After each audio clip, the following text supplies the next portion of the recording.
नमस्कार दोस्तों। आपातकाल के किस्से भाग 6। जैसे मैंने पिछली बार आपको बताया था कि हमारे साथ में एक मिलिंद करमरकर करके थे, उनके कुछ अनुभव के किस्से हैं, वो मैं साथ में शेयर करूंगा। तो मेरी उनसे बात हो गई। वो अभी ज़रा गणपति में बिज़ी है, लेकिन गणपति के बाद में वो साथ में आएंगे और उनके अनुभव भी आपके साथ शेयर करेंगे। उसके बाद में मेरी कोशिश रहेगी कि मुंबई भर के जितने भी लोग हैं जो जो उनके अनुभव शेयर करना चाहते हैं, उनको भी साथ में लेके उनके अनुभव मैं आपको सुनाऊंगा। और फिर ये बात हुई कि जब तक मिलिंद आता नहीं है मतलब गणपति के बाद में, तब तक बीच में एक एपिसोड मैं अपना डालूं कि जो मैंने जेल में अलग अलग कैदियों को जो देखा और उनकी क्या क्या कहानी सुनी, उसमें कुछ इंटरेस्टिंग कहानियाँ थी, वो मैं आपको बताऊं कि अंदर जेल के अनुभव कैसे रहे। तो बेसिकली मैं एक गिने चुने 5-6 लोगों की बातें करूंगा आपके साथ में। एक तो हमारे वार्ड में जो वार्डन थे, दो थे, एक दिन के टाइम का और एक रात के टाइम का। तो उसमें एक अमोलिक करके था, उसका किस्सा बहुत इंटरेस्टिंग किस्सा है। ये अमोलिक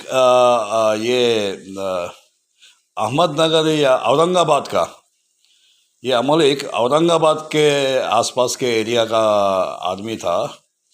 और उसकी कहानी ये थी कि उसने औरंगाबाद के बाहर से, वो लोग 4 जन कार लेके अंदर घुसे और एक बैंक को लूट के 7 मिनट के अंदर औरंगाबाद से बाहर हो गए।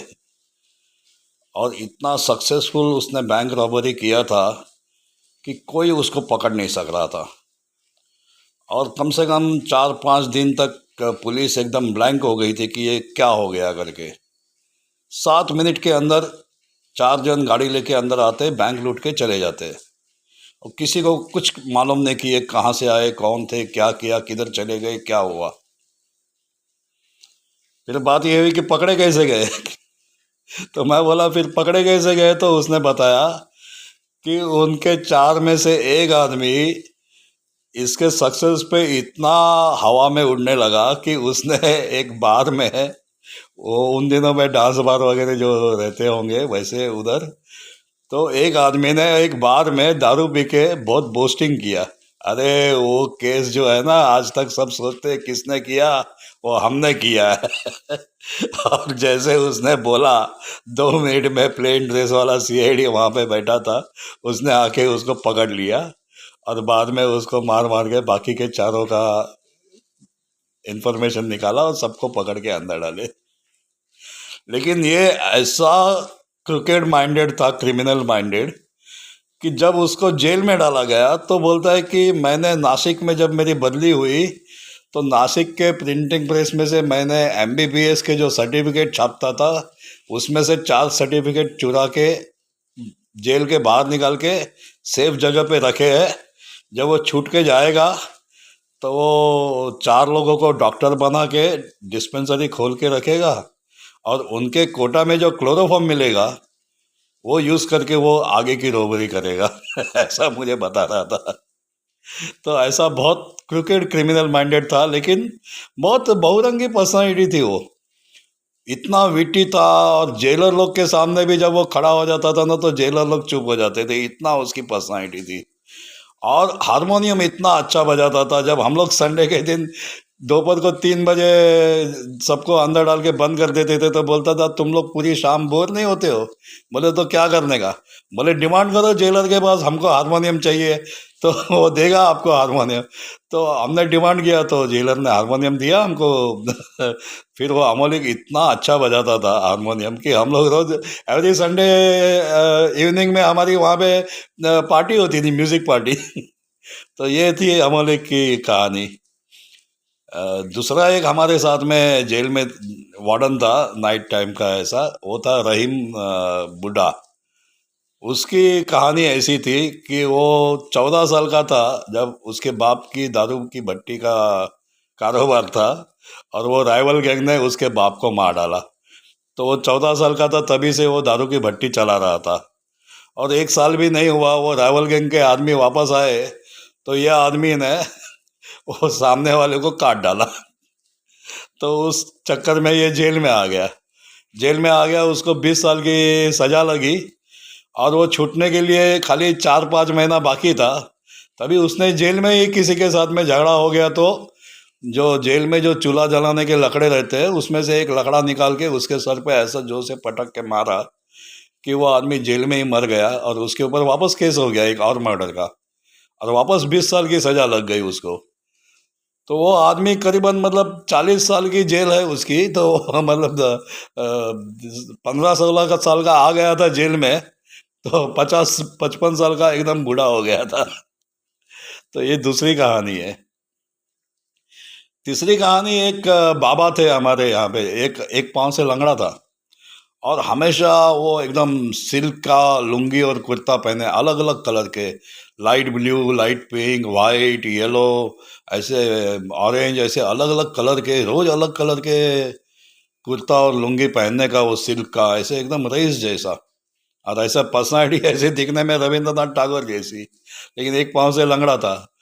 तो उसकी कहानी ये थी कि उसको नकली नोट छापने के केस में अंदर किया था। अब नकली नोट छापने के केस में अंदर आ गया, तो अंदर जेल में भी वो बहुत बादशाह के जैसा रहता था, पैसा बहुत उड़ाता था और बहुत खर्चा करता था। तो जेलर लोग को डाउट हुआ कि इतना तो पैसा इसके अकाउंट में आता नहीं, इतना ये खर्चा करता है, इतना पैसा इसके पास आता कहाँ से है।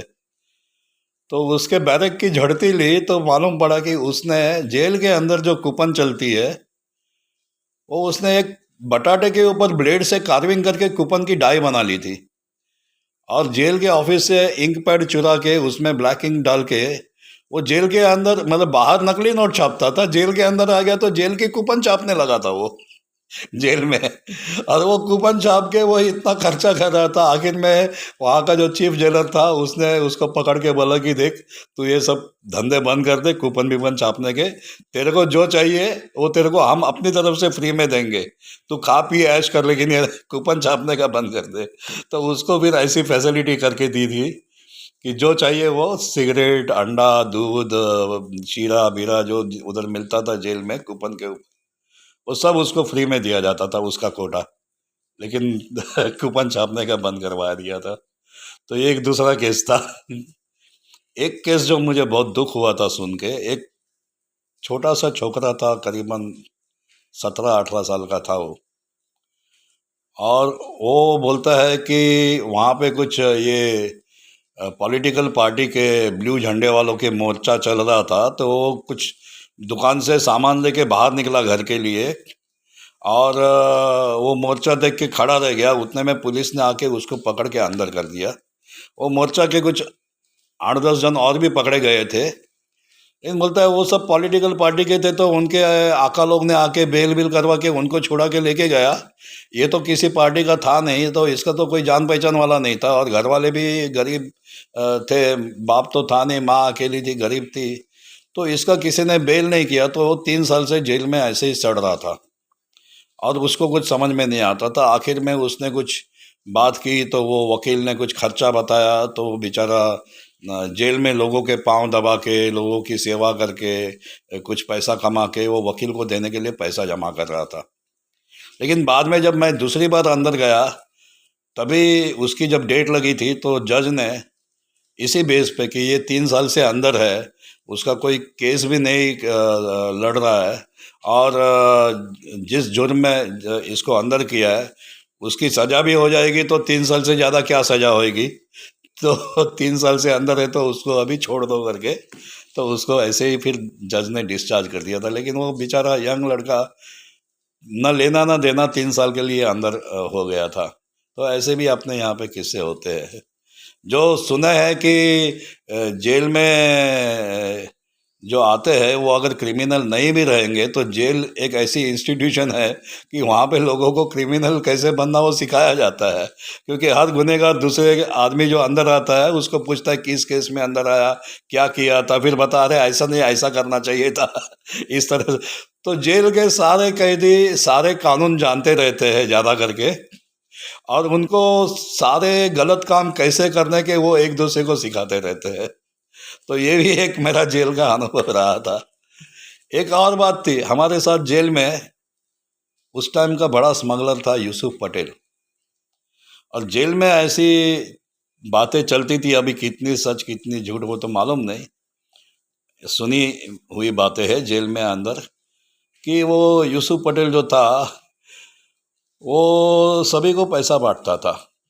और जेल के अंदर पुलिस हो, हवालदार हो, क्रिमिनल हो, गुनहगार हो, जो भी हो, अगर वो चिट्ठी लिख के यूसुफ पटेल को देता था कि मेरी ऐसी ऐसी तकलीफ़ है, बहुत तकलीफ़ है, मेरे बच्चों की फ़ीस भरने के लिए पैसे चाहिए, मेरी बेटी की शादी करने के लिए पैसे चाहिए, तो वो चिट्ठी उसको मिलती थी तो वो देख के मतलब 2,000, 3,000, 5,000, 10,000 ऐसा लोगों को देता था पैसा।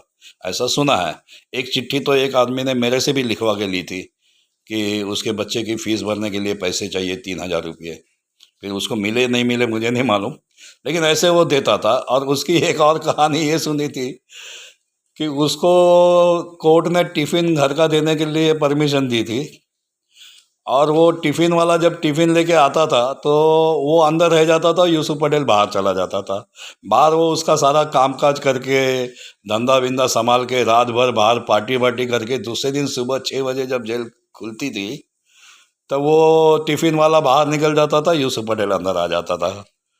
तो ऐसी कहानी है, सच की इतना मालूम नहीं, लेकिन क्योंकि जेल में क्या है कि जब जेल के दरवाजे बंद होते हैं शाम को 5, साढ़े 5 बजे, तभी उसके खाली माथे गिनती रहती है। गिनती होती है मतलब माथा गिना जाता है, सबको जोड़ी जोड़ी में बिठाते हैं। और ये बैरक में समझो 800 लोग थे तो 800 है कि नहीं खाली देखा जाता है। एक एक बैरक में 600 की कैपेसिटी रहती है, वहाँ पे 900 900 हज़ार हज़ार लोग को रखे रहते हैं जगह कम रहती है। और सुबह जब जेल खुलती है तभी माथे की गिनती हो जाती है जोड़ी जोड़ी में बिठा के, और शाम को बंद होती है तभी भी ऐसे। तो यूसुफ पटेल है कि नहीं ऐसा नहीं देखा जाता, ये आदमी है कि नहीं ऐसा नहीं देखा जाता, इतने माथे है कि नहीं इतनी खाली गिनती होती है। तो उसकी जगह पे टिफिन वाला बैठ जाता तो माथा गिना जाता है बराबर है, और इस तरह से चलता था। ये तीसरा। तो ऐसे ऐसे एक से एक मतलब वहाँ पे क्रिमिनल रहते थे। और भी कुछ कहानियां मैं आगे बताऊंगा, आज के लिए इतना ही। अगले टाइम पे मैं मिलिंद को लेके आता हूँ, मिलिंद करमरकर की अनुभव सुनेंगे हम। ठीक है, नमस्कार।